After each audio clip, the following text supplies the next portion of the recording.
All right, thank you for staying with us. It's time for us to move on now to the rest of the show. But let me start off by just informing you that thankfully, one of my guests has been able to navigate his way. I mean, he's been able to make it in just in time for us to continue with the show. Saeed Abbas, a regular on Fridays, he's been able to walk in now, looking a little stressed, but it's all good. It's part of what we have to do. But Saeed, I mean, I'm happy that you were able to make it in. The traffic is, I know it can be very, very stressful. Very, very stressful at times on Fridays like that. The last time I experienced this was sometimes last year. But thank God you are here to You can catch your breath. Exactly. You can catch your breath. Yeah, you can catch your breath. All right, so Saeed, you have been able to make it down. That's good news. But before I come to you, Saeed, because there's a lot of football this weekend, the women, FIFA Women's World Cup final, Copa America, the Global Premier League. There's a lot to talk about. Before I come to you, let me allow you catch your breath.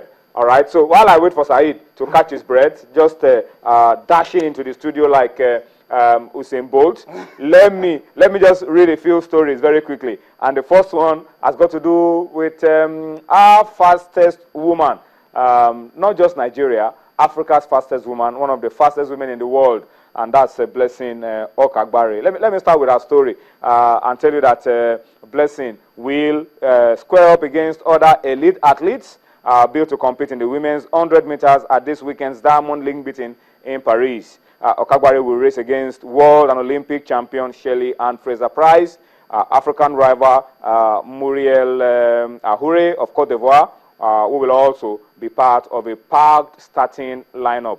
Blessing will be looking to gain more points to improve her standings on the diamond race table, with Ahure currently leading with 6 points, 2 more than Fraser Price and Okagbare, who both have 4 points. Remember, Blessing started this whole thing in blistering form, and we hope she can rediscover her form going forward. This makes for an enthralling race in Paris, as any one of them who wins will establish a gap above the others. All right, so we wish our own Blessing the very best of luck. We hope she'll find her best form and be able to go out there and do it once again. We know she has the quality, no doubt about it, and we hope that the quality will shine through for Blessing in Paris this weekend. All right, so from Blessing, let me come home now and talk a little bit of gymnastics, and also inform you that the Nigeria Gymnastics Federation, the NGF, has confirmed that 6 young gymnasts will be given scholarship abroad after the All-Africa Games in Congo, Brazzaville. 14 gymnasts, comprising 7 boys and 7 girls, have been in camp in Lagos for over 2 weeks, perfecting the strategies ahead of the multi-sports tournament that will be taking place later this year.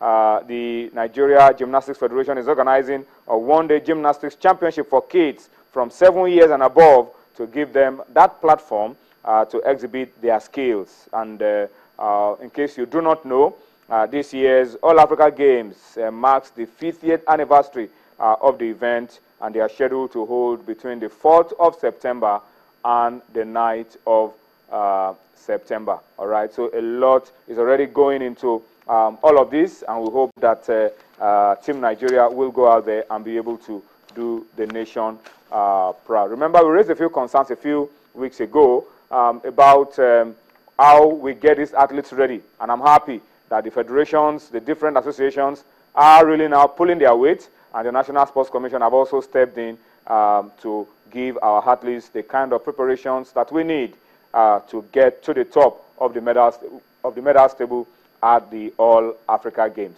Okay?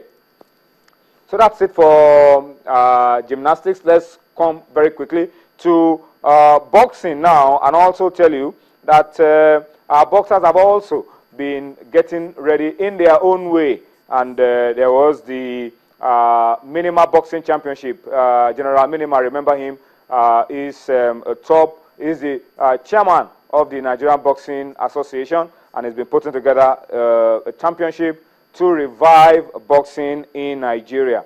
The competition will end this Saturday, and it also will be serving as some trials for the All-Africa Games for us to pick the boxers that will be representing Nigeria at the All-Africa Games. And remember, boxing in those days used to be our forte, used to be an avenue for us to get plenty of medals. In fact, our first ever Olympic medal came from boxing. But the story, sadly, is now very, very different. Our boxers hardly go beyond the preliminary rounds in international competitions.